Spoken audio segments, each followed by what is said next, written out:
그때 그거는 내가 도끼로 이렇게 할머니 노파하고 리자베타를 죽인 거였다 하고 이제 자수하는 걸로 끝이 났단 말이에요. 옆에서 다 놀라고.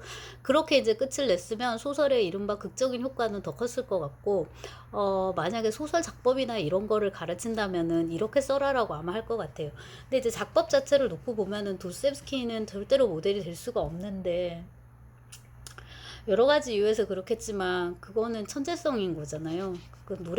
물론 노력을 해서 거기에 이르렀지만 노력한다고 되는 게 아니라 뭔가에 의해서 주어지는 것, 그러니까 기프트인 것이라서 그렇기도 하고, 그 다음에 이제 소설 자체가 톨스토이는 교과서가 될 수 있어요.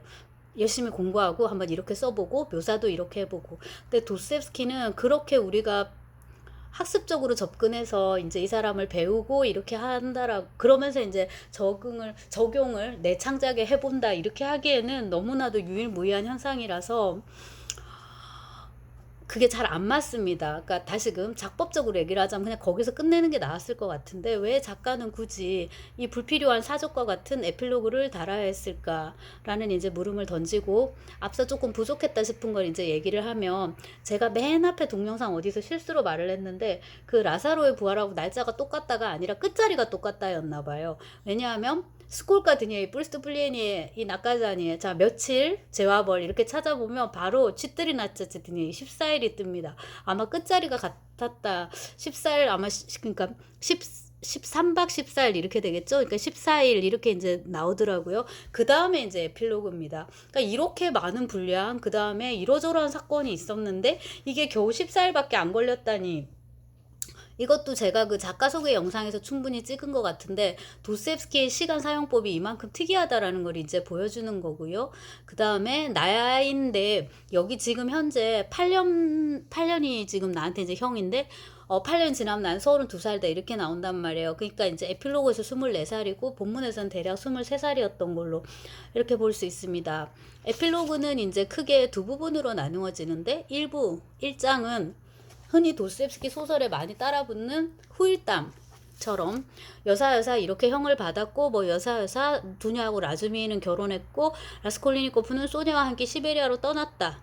그리고 완전히 3인칭적인 서술이에요. 이렇게 되고 이제 2장은 우리가 아는 그 도스토옙스키 소설의 좀 연장선상에서 읽을 수 있는 그런 부분입니다. 라스콜니코프가 감옥에서 어떻게 생활하고 그 다음에 이제 소냐하고 만나고 하는 장면을 이제 묘사를 합니다. 그러니까 1장은 설명 내지는 서술이고요. 2장은 이제 그런 소설적 묘사가 들어갑니다. 에필로그를 왜 써야 했을까? 약간은 소냐의 비중을 조금 높일 필요도 있었던 것 같고, 자, 그런데 여기 이제 1장을 보면은 제가 완전히 철저하게 3인칭이다라고 말을 했는데, 본문에서 라스콜리니코프는 자기가 잘못했다고 절대 하지 않잖아요. 아까 그 두냐와의 얘기에서도 마찬가지고, 좀 미진한 것 같아서 그 소냐를 만난 거에서 이제 첫 번째 그 만난 거에서, 요건 이제 5분대 여러분, 그, 번역본으로 2권입니다. 그 259쪽 이런 데 보면은, 하지만 나는 악에 바쳤기 때문에 하기 싫어서 그야말로 악에 바쳤지. 나는 그때 거미처럼 내 방구석에 틀어박혔어. 거기 이제 박혀가지고 이제 이런 거 저런 걸 이제 생각했다는 거죠. 만약에 그러니까 대학을 다니다가 학비를 조달할 형편이 못 돼서 잠깐 쉬지 않으면 안 됐는데 그런 식으로라도 계속 끌었으면은 10년이나 12년쯤 뒤에는 상황이 좋아졌을 경우에 어떻든 1000루블 정도의 연봉을 받는 무슨 교사나 관리쯤은 될 수 있었을 거야. 하지만 그 모든 걸 다 때려치웠다는 거죠. 저도 돈에 되게 예민한데, 당연히 네 예민한데, 왜냐면은 근로생활자니까요. 책 팔아서 먹고 살고, 그러니까 이거 팔아서 먹고 살고 있습니다. 지금 제화벌 이거 팔아서 먹고 살고, 여러분한테 이렇게 강의를 제공하고 또 먹고 살고 이제 이렇게 하고 있는데, 1000루블이라는 금액이 이제 눈에 딱 들어온단 말이에요. 그러니까 나중에 톨스토이 할 때 제가 피에르 베조프 백작의 그 규모를 다시 한번 읊어드리도록 하고, 해서 이렇게 명민한 학생도 자기 손으로 이렇게 이제 일해서 먹고 살기는 정말 이제 힘들다는 거. 그러니까 이제 어느 순간 모든 거를 다 놓아버린 거죠. 근데 이렇게 살면 안 된다, 얘들아. 네, 여기서 이제 열패감, 그리고 모델을 이제 나폴레옹으로 이제 했었으니까. 근데 이제 자기한테는 나폴레옹이 아니라 이런 노파밖에 없었다. 이런 얘기를 했고, 그 다음에 이제 라스콜리니코프가 자기 범행에 대해서 생각하는 건데, 263쪽인데요. 만약 똑같은 길을 간다고 해도 절대 두 번 다시 살인은 하지 않을 거야. 그때는 다른 것을 알아야만 했어. 다른 것이 내 겨드랑이를 콕콕 찔렀거든. 나는 그때 내가 다른 사람들처럼 이에 불과한지 아니면 인간인지를 알아야만 했어. 그것도 어서 빨리 알아야만 했지. 즉, 내가 넘어설 수 있는지 아니면 그럴 수 없는지를. 감히 몸을 숙여 취할 수 있을까 아닐까. 벌벌 떨기만 하는 피조물일까 아니면 권리를 갖는 것일까. 무슨 권리 말이에요. 그랬더니 소냐가 손뼉을 탁 치면 죽일 권리? 사람을 죽일 권리를 갖는단 말이에요. 이제 이런 식으로 이렇게 말을 하는 거죠. 그리고 이제 네가 사람을 죽였구나 이랬더니 아니 죽였다니 그게 무슨 소리야. 나는 쭉쭉쭉 내가 과연 노파를 죽인 걸까. 나는 나 자신을 죽인 거야. 노파가 아니라 어쩌고 저쩌고 이제 사람을 죽여놓고 이런 헛소리를. 자, 요것도 이제 264쪽인데 이런 식으로 이제 자기의 범행에 대해서 우리가 흔히 생각하는 그런 식의 인정, 그러니까 인정, 그 다음에 뉘우치는 거, 이제 이런 거 정상 참작 될 만한 여러 가지 그런 태도를 하나도 보이지 않는단 말이에요. 근데 그 이제 에필로그를 보면은 3인칭 소설이라 제가 계속 강조를 하는데 그는 자기가 잘못했다고 했고 그 다음에 뭐 노파에 뭐를 뭐 뒤지면은 최소한 얼마간의 돈은 나올 줄 알았고 어쩌고 어쩌고 저쩌고 했다고 이제 얘기했다. 이런 식으로. 그래서 거기를 보면 이제 완전히 라스콜리니코프가 이렇게 되게 막 뉘우치고 이런 것처럼 나와요. 그래서 작가가 후다다닥 빨리 어떻게든 끝내고 싶어 했다는 게 되게 드러나고, 그 다음에 이제 그 재판하고 하면서 그간의 라스콜리니코프의 행적이 증언됩니다. 그러니까 이제 여러 사람들이 나와가지고 얘가 옛날에 이랬어 하는데 다 좋은 얘기인 거예요. 뭐 가난한 사람들 도와주고 그다음 뭔가 불이 났을 땐가 이런데 자기 몸을 아끼지 않고 뛰어 들어가지고 또 사람을 구하고 막 이런 거를 쭉 얘기를 한단 말이에요. 그리고 이제 제가 자꾸 중구난방하고 있는데 그 얘의 약혼녀였던 그 어린애 있잖아요. 죽었던 그 하숙집의 딸 얘기도 또 해요. 그것도 두녀한테도 얘기를 했었는데 걔한테도 그 얘기를 되게 많이 했었다고. 걔는 항상 수녀원에 들어가고 싶어 했고 그 걱정하지 마. 걔도 너처럼 그렇게 사람을 죽이면 안 된다고 얘기했었지. 등등등 하는데 이 얘기를 또 왜 상기시키냐면 이 소설에 등장하지 않는 등장인물이 꽤 돼요. 다른 도스토옙스키 소설에도 그런데 죄와벌도 그런데 대표적인 게 이 아가씨예요. 이 소녀고 죽어버렸으니까. 근데 되게 그 라스콜리니코프가 그녀에 대해서 어떤 좋은 기억들이 있어요. 그 다음에 이제 그녀의 엄마인 자르이치나인가요?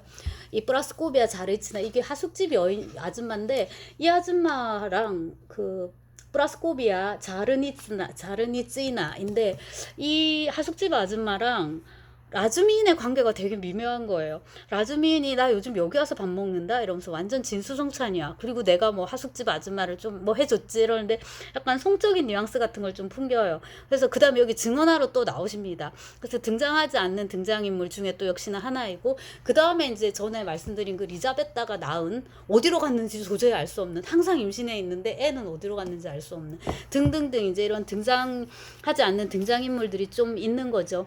아무튼 이제 이건 이제 그냥 완전 정말 그냥 가두리 얘기였고, 자, 이런 식으로 해서 이제 정리를 해준 다음에 2장을 이제 보여줍니다. 근데 이제 작가의 입장에서는 그 무엇보다도 인물을 페테르부르크에서 여기로 이동시킬 이제 필요가 있었던 거죠. 다른 공간으로. 그게 이제 시베리아인데 페테르부르크가 타락과 방황과 범죄와 뭐 고통과 우울과 권태와 환멸과 좌절과 등등의 도시라면 근대죠, 근대. 근대적인 내면의 도시. 그리고 그런 주인공의 도시라면은 시베리아는 여기가 더 힘들 것 같은데 너무 춥고 막. 근데 이제 여기 시베리아는 반대로 연옥의 이제 공간으로 너가 여기서 이제 좀 죽도록 고생하면은 너는 다시금 부활할 수 있어. 적어도 면피는 할 거야. 여기서 좀 썩어. 이제 이런 공간으로. 그리고 이제 제가 전기에서 말씀드렸듯이 여기 옴스크를 이제 모델로 하고 있습니다. 근데 여기 그 도스토옙스키가 죽음의 집의 기록을 썼다고 했잖아요. 근데 라스콜리니코프는 처음에는 이 생활에 적응하는 게 힘들었다. 노역은 오히려 괜찮았다. 바퀴벌레가 떠있는 죽? 그것도 괜찮았다. 정말 힘든 것은 뭐 이런 거 생활을 조금 묘사를 하는데, 도스토옙스키 자기가 4년 감옥 생활을 했기 때문에 이거를 자세히 쓰려면은 한 몇백 쪽은 쓸 수 있었을 텐데 그 충동을 누르고 혹은 이제 그럴 필요를 별로 느끼지 않고, 왜냐하면 이미 죽음의 집에서 많이 썼기 때문에 그냥 그거는 이제 배경으로만 이렇게 얘기를 하고 전적으로 라스콜리니코프하고 소냐한테 초점을 맞춥니다. 제가 이거를 왜 강조하냐면 그 기록 문학에 너무 치중하다 보면은 또 제대로 된 픽션이 나오기가 힘들어요. 그거를 이제 우리가 솔제니친을 통해서 볼 수가 있는데 나중에 솔제니친 찍은 거를 이제 듣고서 여러분 참고하시고요. 거기도 이제 그 기록 문학의 어떤 계보에 넣을 수 있는데 러시아의 기록 문학에서 이제 가장 우리가 그래도 근대 문학 중에서 제일 잘 쓰인 기록 문학으로 꼽는 것도 역시나 이 도스토옙스키의 죽음의 집의 기록이거든요. 그래서 제가 이제 강조를 해드렸고 그거는 이제 세팅으로 들어가는 거고 감옥 생활을 이제 묘사를 하는데 노역을 하고 등등등 하고 있고 소냐도 근처에 살고 있어요. 근데 사람들이 죄수들이 라스콜리니코프를 처음엔 되게 싫어해요. 너는 귀족인데도 도끼를 들고서 뭐 사람을 죽였지 않냐 이렇게 하는데 또 되게 재미있는 것이 소냐는 또 좋아해요. 소냐가 이 사람들한테 뭘 해주는 것도 아닌데 근데 명절에 그 빵인가 이런 걸 갖다 주거든요. 그래서 뭐 그런 거 말고는 해준 게 없는데도 사람들은 되게 소냐를 좋아했다 뭐 이런 얘기가 나오고 소냐가 자주 오는데 한 번 안 와요. 그래서 아 좀 무슨 일이 있나 했는데 이제 소냐가 아팠던 거죠. 그 다음에 그 여기 그 에필로그에서 되게 도드라지는 게 라스콜리니코프의 꿈인데 요게 이제 죄와벌 전체를 놓고 보면은 5번째 꿈인가 해서 마지막 꿈이거든요. 선모충이 나옵니다. 꿈속에서. 근데 사람들이 이 기생충에 감염이 돼요. 섬이 아니고 여러분 섬입니다. 니은 감염이 되는데 이 기생충에 걸리면 이 병에 감염이 되면 다 지가 잘났다고 그렇게 이제 생각하게 되는 거예요. 다른 사람들을 다 무시하게 되고, 그러니까 이른바 그 천재 콤플렉스라고 할 수 있는데, 그래가지고 이제 세계가 완전히 망하고 만다 이제 이런 거거든요. 그래서 요게 이제 그 도스옙스키 그러니까 라스콜리니코프가 가졌던 그 선민 사상, 비법인 사상을 이제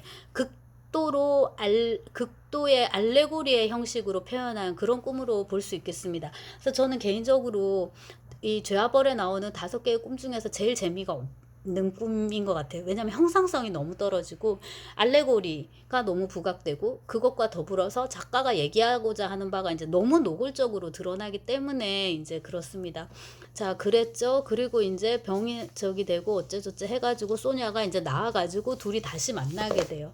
그날도 이제 노역을 나간 그런 상태였는데 간수는 이제 딴 쪽을 보고 있고요. 그 라스콜리니코프가 소냐의 무릎인지 어딘지를 붙잡고 선가 엎드려다시피 이렇게 쓰러지다시피 하고 막 울거든요. 그러니까 이런 식의 그 굉장히 감상적인 이제 그런 장면들이 되게 많이 나오는데 그날 소냐가 초록색 머플러를 하고 있습니다. 근데 언젠가 그녀가 가족 공용, 가족이 함께 쓰는 머플러라고 이제 얘기했었다 해갖고 한번 언급이 됐었는데 저는 이 초록색 머플러를 저는 초록색을 되게 좋아하는데요.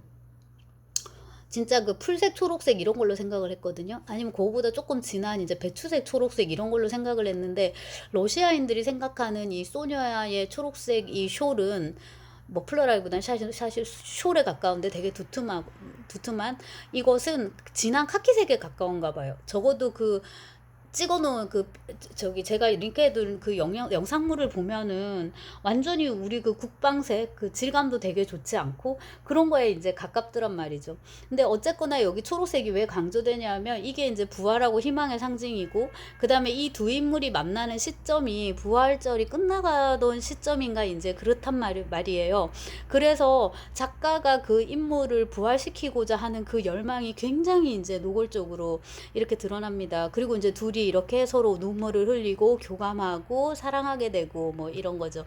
그리고 이제 그날 집에 돌아와서 라스콜리니코프가 그러니까 이제 감방에 돌아와서 라스콜리니코프가 이제 생각하는 건데 그 1장의 3인칭보다는 낫지만은 이쪽도 만만치 않죠. 그러니까 본문에서 그 라스콜리니코프의 그런 화법이 이제 드러나는 건 아닌데 변증법 대신에 삶이 도래했고 의식 속에서는 뭔가 완전히 다른 것이 생겨나야 했다.